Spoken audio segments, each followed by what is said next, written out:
Bonjour à tous, je suis absolument ravi de vous retrouver pour cette nouvelle vidéo en votre compagnie. Vous voyez, le cadre est absolument sublime.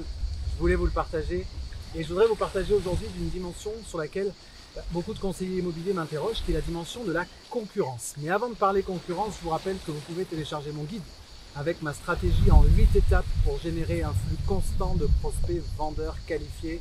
Vous n'avez qu'à cliquer sur le lien qui se trouve quelque part en description de cette vidéo. Alors aujourd'hui, on va parler concurrence. J'ai énormément de conseillers immobiliers, soit dans mes programmes de coaching, soit que j'ai au téléphone, de divers horizons, ou même en formation présentielle, qui me disent « Oui, mais tu comprends, moi sur mon marché, il y a énormément de concurrence. » Alors, bon, c'est toujours une dimension avec laquelle j'ai un peu du mal, parce que vous savez, la concurrence, de mon point de vue, c'est quelque chose qui s'autorégule. C'est-à-dire qu'à partir du moment où vous avez beaucoup de concurrence sur votre marché, c'est qu'il y a du potentiel sur votre marché. Comme dans tous les marchés, le marché est concurrentiel à partir du moment où il y a de quoi bouffer pour l'ensemble des acteurs. À partir du moment où la source se tarit, la concurrence s'éteint d'elle-même.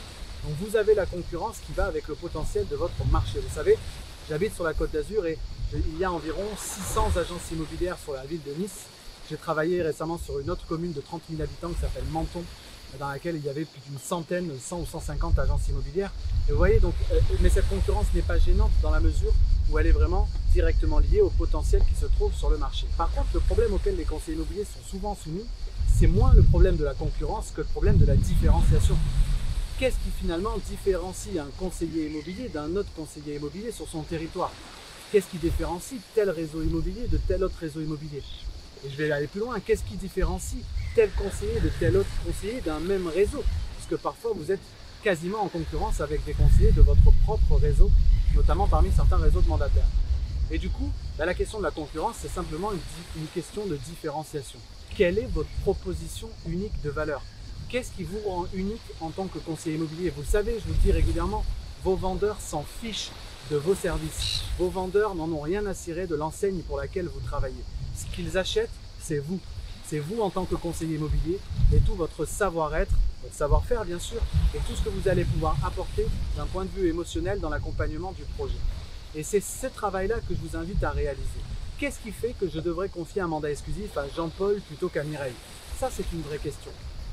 Pour vous aider à la réflexion, demandez à un vendeur finalement qu'est-ce qu'il attend d'un conseiller immobilier. Vous serez surpris de la réponse.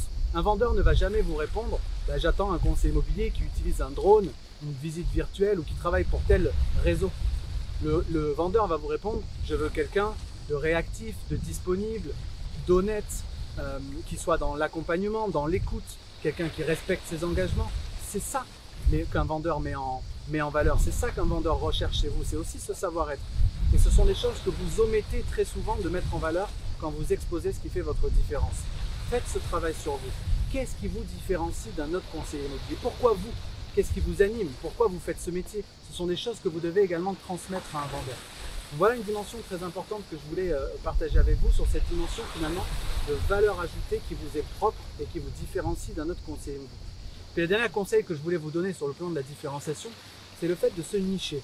N'auriez-vous pas intérêt, si vous êtes sur un marché très concurrentiel, de vous nicher dans une typologie de biens, ou vous nicher dans une zone géographique très précise et très restreinte? Qu'est-ce qui vous empêche de devenir le numéro 1 de l'avenue de Pessicard à Nice, ou de l'avenue ou de la place du marché de telle commune, ou de devenir le numéro 1 dans des biens en dernier étage, ou des biens avec jardin, ou devenir le numéro 1 de l'accompagnement des familles, ou devenir le numéro 1 de l'accompagnement dans le cadre de succession avec des services très spécifiques? Qu'est-ce qui vous empêche finalement de vous nicher dans une typologie de biens, soit d'un point de vue sectoriel, soit d'un point de vue de la typologie du bien, pour vous différencier et vous extraire de la masse? Je vous invite à cette réflexion sur la différenciation. Mais dites-vous bien que le problème, ça n'est jamais la concurrence, c'est toujours votre unicité et ce qui vous différencie d'un autre conseiller immobilier. Voilà ce que je voulais partager avec vous dans cette vidéo.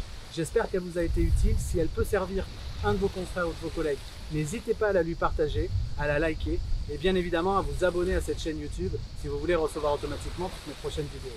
Moi, je vous dis à très vite. Je vous souhaite une belle fin de journée et souvenez-vous toujours que l'immobilier est plus près du cœur que de la tête. Ciao, ciao.